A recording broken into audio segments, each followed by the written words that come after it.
It was exactly the ruling they'd been dreading. But the expectation didn't make the court's decision any less devastating. Abortion is murder. It's just been upheld. Outside, they had to turn women away. This isn't a country that I ever thought I would know. I thought that this country would still care about people, would still care about women.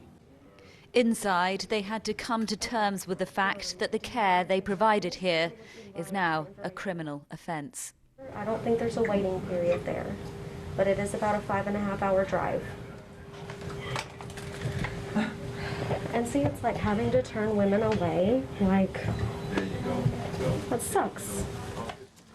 Jennifer Thompson first came here as a patient. She says her abortion saved her life, and the care she received here inspired her to train so she could do the same for others. Now I have to tell them, I'm sorry, but there's nothing I can do for you. I'm sorry that your boyfriend beats you every day and that he rapes you all the time. There's nothing I can do. You're going to have to find somewhere else to go.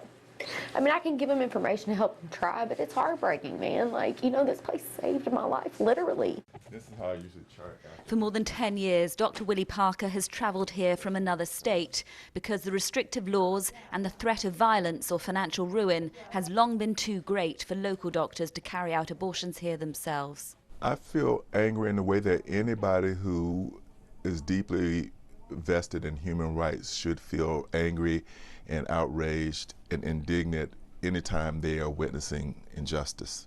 We will come to recognize the full cost of criminalizing abortion when we start to see the bump in the rise in maternal mortality and morbidity, suffering and death related to conditions that are unique to pregnancy. I put that to the woman who fought back tears of joy as she signed Arkansas's almost total ban on abortion into law. It makes no exception for rape or incest. A termination can only take place now in the case of maternal medical emergency. Well, I don't know if that doctor has any facts to base that hypothetical answer on. We don't have any information to base that conclusion that this doctor has come up with. And hopefully, you know, this law that we're putting in place specifically says to save the life of a mother. For the anti-abortion protesters outside the clinic, this is a good day. We will not fully celebrate until abortion is eradicated fully from our land, until Little Rock Family Planning Services, for example, is closed down and does not reopen. Then we can celebrate for sure. They will continue their fight, but the Supreme Court's ruling will fundamentally change the course of the lives of all the women who passed the protesters every day to provide the care they did here, along with those of millions of others across the United States.